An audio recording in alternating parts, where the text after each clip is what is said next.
This is the Cardio Ohio podcast, a presentation of the Ohio chapter of the American College of Cardiology. This is Kenny Graywall, president of the Ohio chapter and host for today's discussion. Further information about this podcast, including speaker biographies as well as references, are available at ohioacc.org, where you can also provide feedback and suggestions for future topics. The podcast will also be available for download wherever you access podcasts, and we encourage you to subscribe to receive updates on future sessions.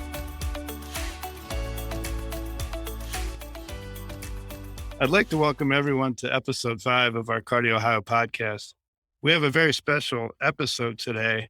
We're going to be, in the next 2 episodes, giving some updated information on hypertrophic cardiomyopathy, including some of the new trials that were just released at the ACC meeting last month. We have a very special guest, Dr. Desai from the Cleveland Clinic, who's a thought leader and one of the top clinicians in the world in treating this disorder. But before we get to Dr. Desai, I want to introduce a very special guest, Mike Papal. Mike is an advocate for patients with hypertrophic cardiomyopathy, and he has a very nice personal story to explain why this became his life mission. He's the author of the book, A Big Heart, and he's also the founder and CEO of the nonprofit organization In a Heartbeat.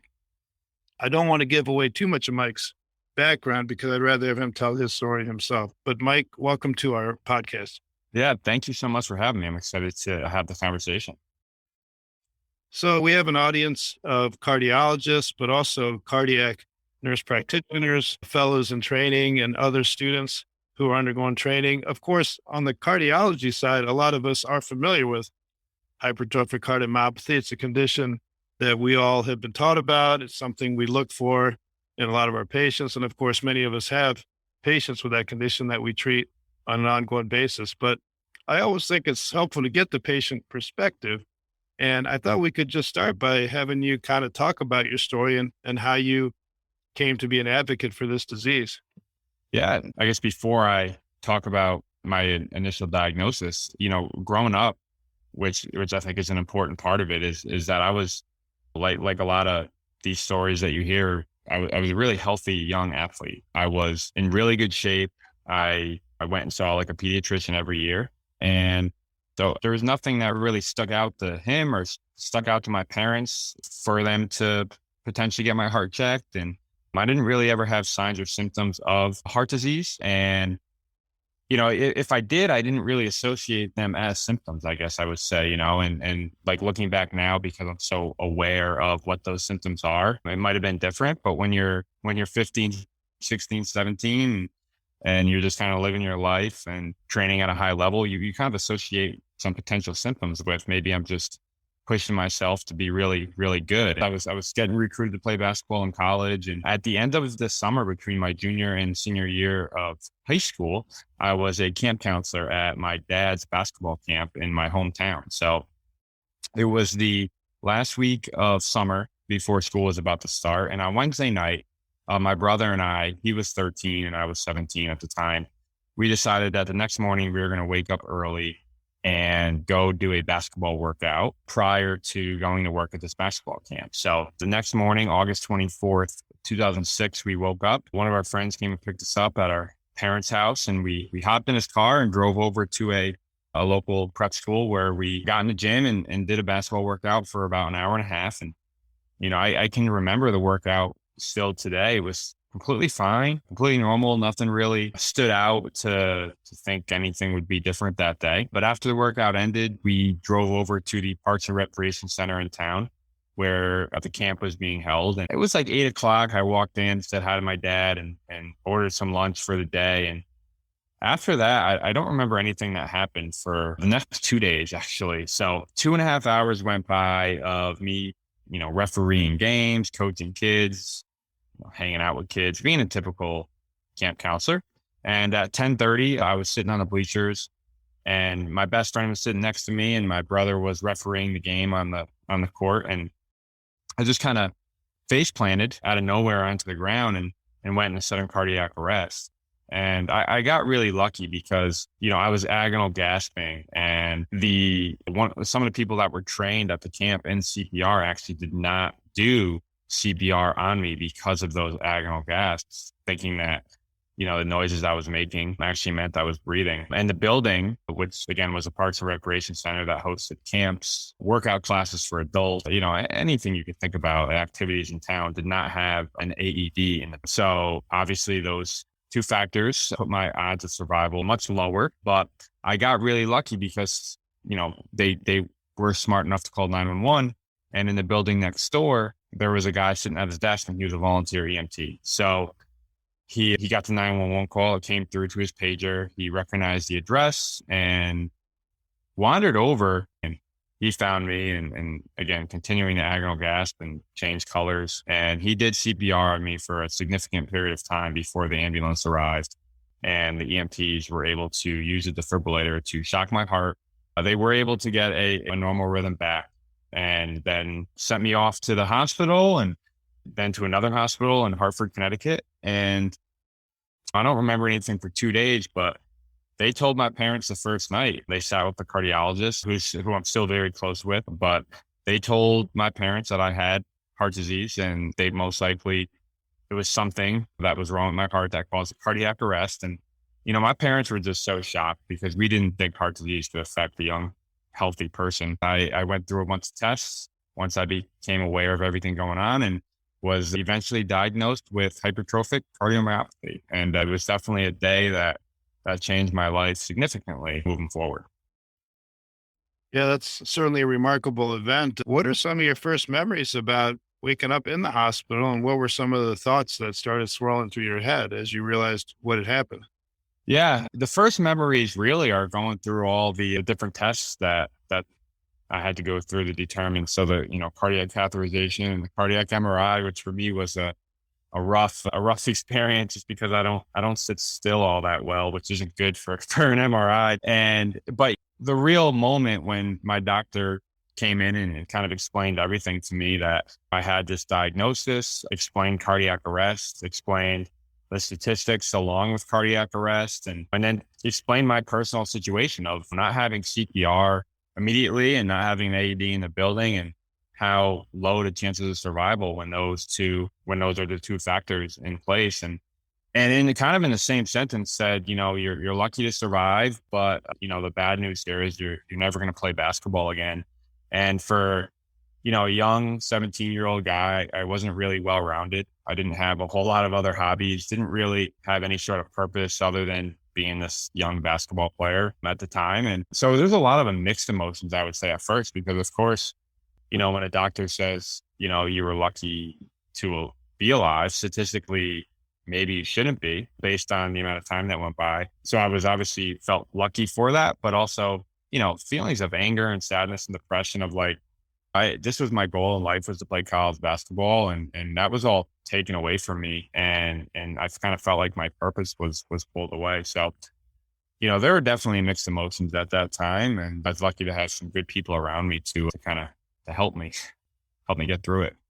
Yeah, I was going to ask you that because obviously a lot of us deal with survivors of arrest, but even when you have a positive outcome, sometimes there's still changes in your mood, your self-worth, and it can lead to a lot of negative thoughts. But in going through your book, obviously you were able to kind of transform all those emotions into positive energy. Do you think that was because of your own personal constitution? Do you think it was because of your family and support structure and friends, or a combination of those?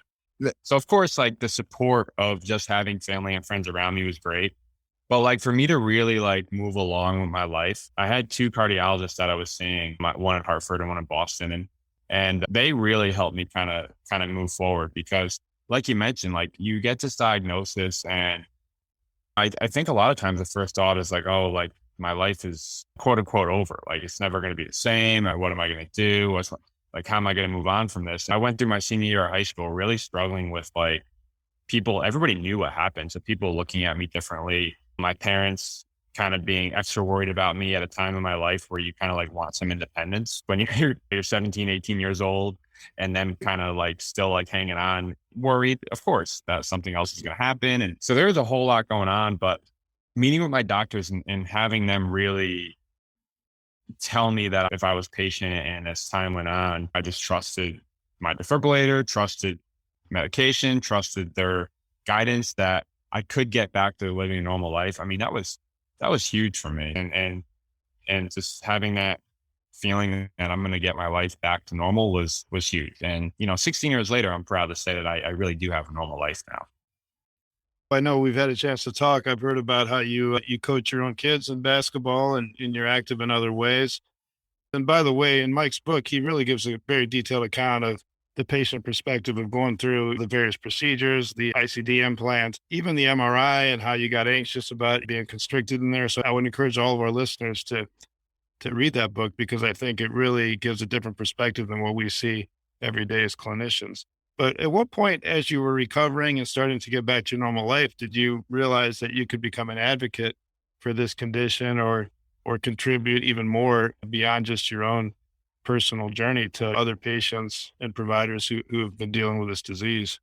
Yeah. So my first experience advocating and giving back was with the American Heart Association, who I'm still very close with today. And, we got connected with them right away.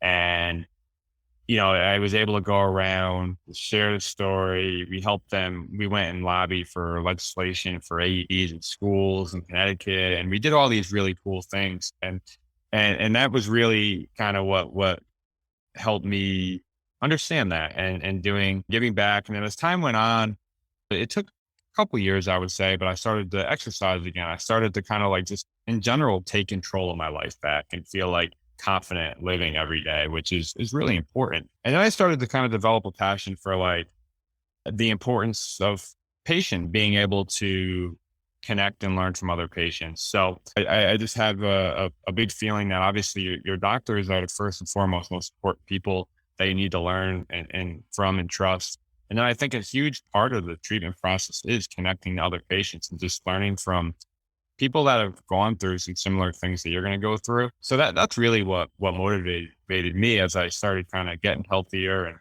and living what I thought was more normally, that I could have an impact on other patients going through, what I was going through as well.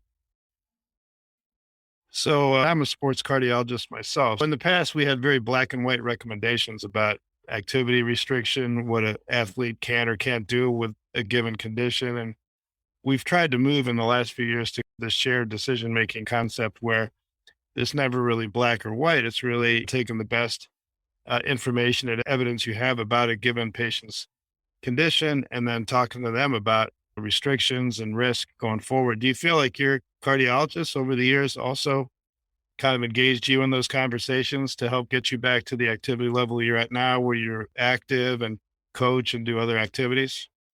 Oh, definitely. I mean, it's been 16 years, so I've seen it change, which is amazing. I mean, if the opportunity exists and presents itself for someone to participate in sport that they love and the risk is understood and they want to move forward and do it, I think they should be able to do that. There was a turning point for me, which was a conversation that I had with an electrophysiologist about my ICD, which really helped me. And that was one of the stories early on that I always tell people is I was afraid of dying when I left the hospital. I was afraid that I was going to die in my sleep and that my ICD wasn't going to shock me. And the electrophysiologist, she made a comment that it's interesting you say that you were afraid to go to sleep because when I put an ICD in a patient, I sleep better. And it just really put it in perspective for me. And just hearing her confidence in technology and confidence in keeping me safe. And so, yeah, I mean, having those conversations with my doctor is what really allowed me to be comfortable and exercise, knowing that, I can do this and still be safe.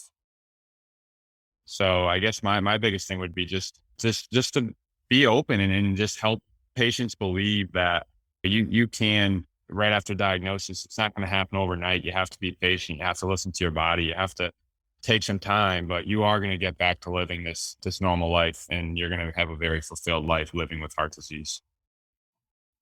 Well, I think those are good reminders for our clinicians. So, what are some of the future goals for your foundation and your personal work as an author and advocate for you?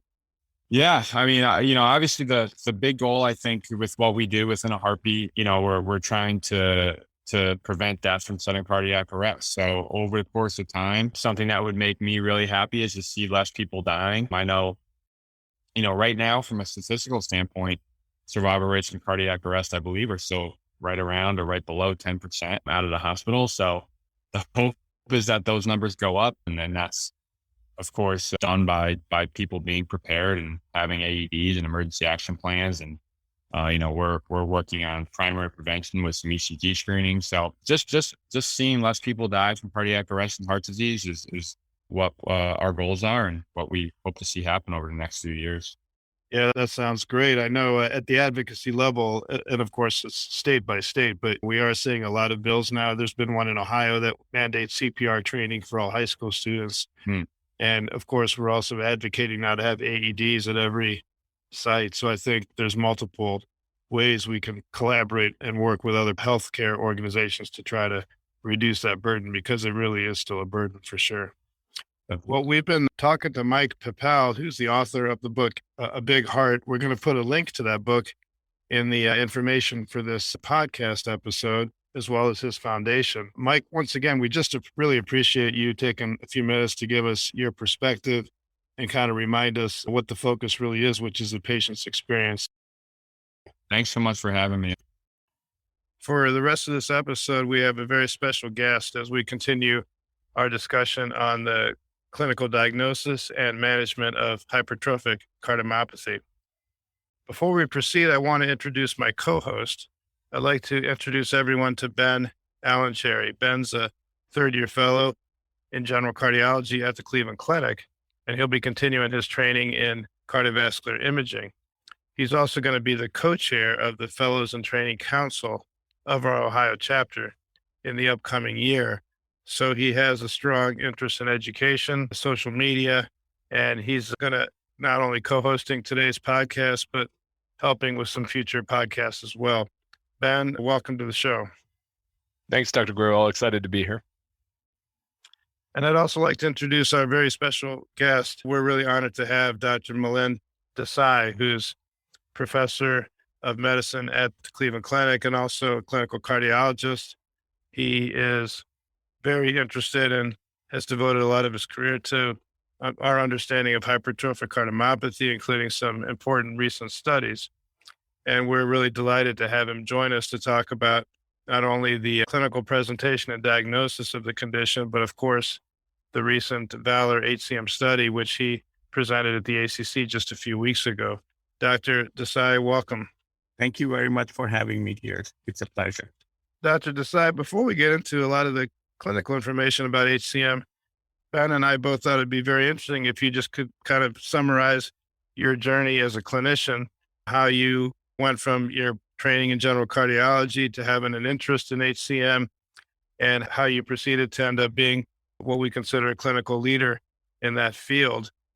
So I was originally hired at the Cleveland Clinic in 2005 to do multimodality imaging. Actually, I was one of the first ones to actually have a joint appointment in radiology in CT, MRI, along with echo. And at the clinic, you are expected to be a clinician also on top of everything. As I walked in here, we had a large practice of HCM and a good surgical program, but there was not much by way of research productivity. So we started asking interesting questions. The initial set of research questions were all driven by imaging, because that's where my original sort of footing was. And then, once we started unraveling those questions and answers, I started moving into larger scale outcome study. And now we are doing a multi-center trials, and we are also dabbling a bit in artificial intelligence, genetics, gene therapies, et cetera, et cetera. So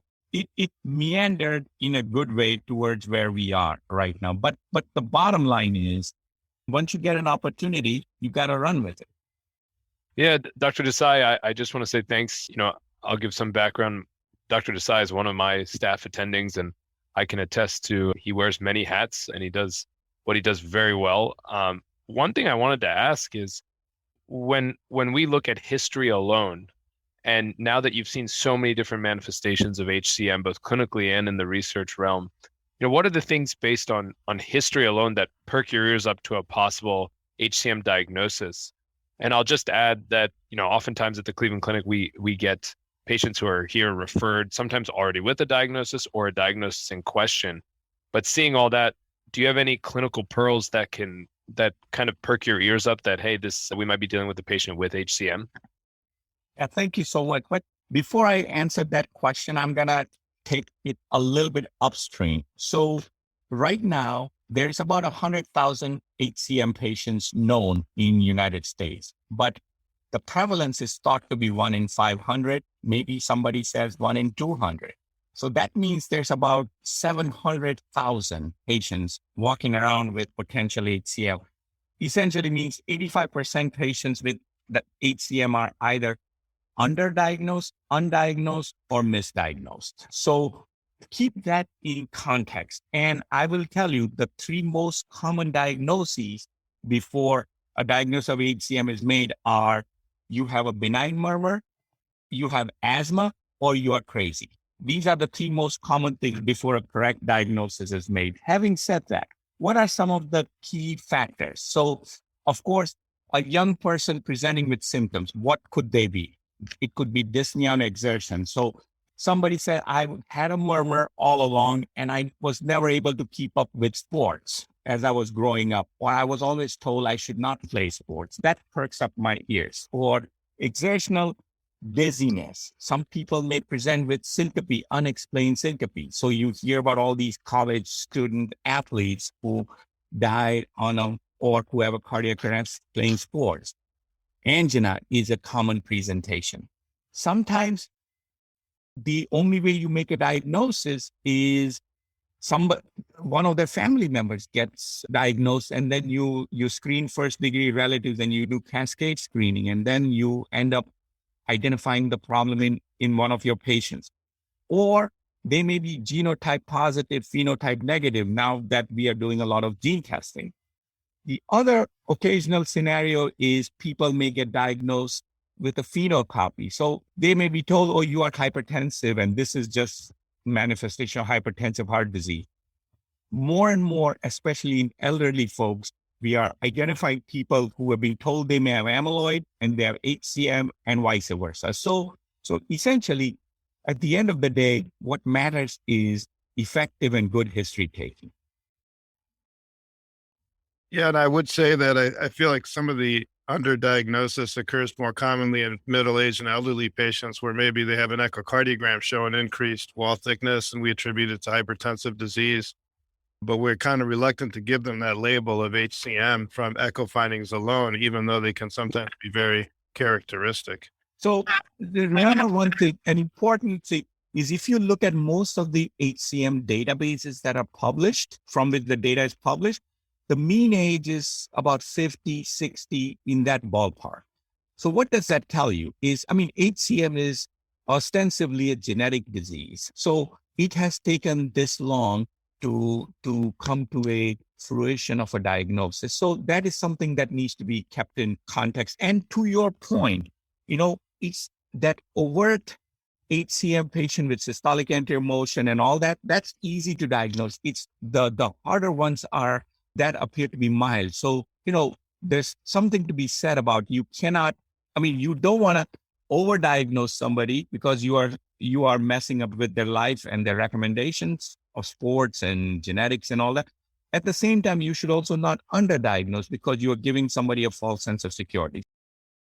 Dr. Desai, I just want to say, after reading Echo with you, that's a big question that as fellows we see. Not every thick heart is HCM, and using not only the echo phenotypic features such as systolic anterior motion, et cetera, but also age. I don't know if your 85-year-old with hypertension who has thick walls is going to meet those characteristics, but that's a discerning eye that in order to catch the ones that need to be caught and appropriately raise alarm when you see someone who's inappropriately having thick walls. So that was an important pearl. And the other important thing, and Ben, you read enough echoes with us, or hopefully, you've been paying attention. I have. So it's not not all thick, and put this in my slides all the not all thick walls are HCM, and not all HCM is thick walls. One of the earliest research observations I made was a lot of outflow tract obstruction, etc., is in patients with no significant basal septal hypertrophy. So we started looking, and then we stumbled upon the phenotype of obstructive HCM without the H. So papillary muscles and mitral valve and the interplay of anatomy in the subvalvular apparatus. So it is a complicated endeavor to make a diagnosis, but once you go the full distance of testing, then it becomes relatively easy. The 2020 guidelines for HCM management were released a couple of years ago. I think they really advanced our practice and understanding. I think all clinicians understand the role of echo in the initial diagnosis and some of the classic features. We also understand CVMR is really emerging now as a much more refined tool to look for fibrosis, confirm hypertrophy. I'm just curious, in your practice in a big referral center, do you consider CVMR a frontline test in any patient who has a diagnosis at this point? Or is it still a test that can be reserved for confusing initial cases or in a subset of patients where you need more information about risk stratification? So a couple of things. There were a few things that were packaged in that question. So every HCM patient should have a high quality echo with all the bells and whistles, meaning provocation testing, Valsalva, gradient measurements, strain measurements. We also do amyl nitrite to provoke patients. If the patients are not that symptomatic or symptoms are not convincing enough, then we also offer stress echo with looking for gradients, etc. Now, having said that, so the first line diagnostic modality should always be echo. Having said that, CMR does have a very important adjunctive role. And at the Cleveland Clinic, since 2005, we've offered CMR to every patient that comes with a diagnosis of HCM. The reason is we always recognize the incremental value, not just for precision of wall thickness measurement, but also, like you alluded to, quantification, identification and quantification of myocardial fibrosis. And as you may or may not be aware, we published data which has shown that quantification of myocardial fibrosis in the setting of HCM provides incremental prognostic value in addition to all the other things. So the guidelines do reflect risk stratification using CMR as an adjunctive tool. So we definitely offer it to everybody. The other thing we also started, my recognition of all these papillary muscle abnormalities was first made on CMR. I mean, it was not clearly apparent before. When we started looking more and more CMR, that's when we started identifying these.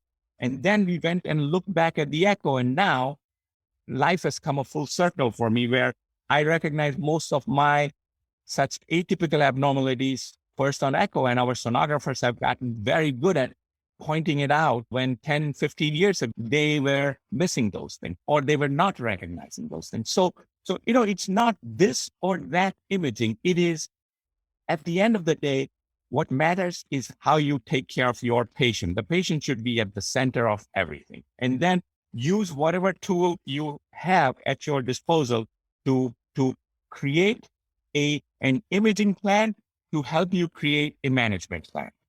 One last thing I'm going to say about the guidelines. You mentioned the guidelines. It is important for folks who are listening on this call to understand guidelines are there to guide you take care of the patient.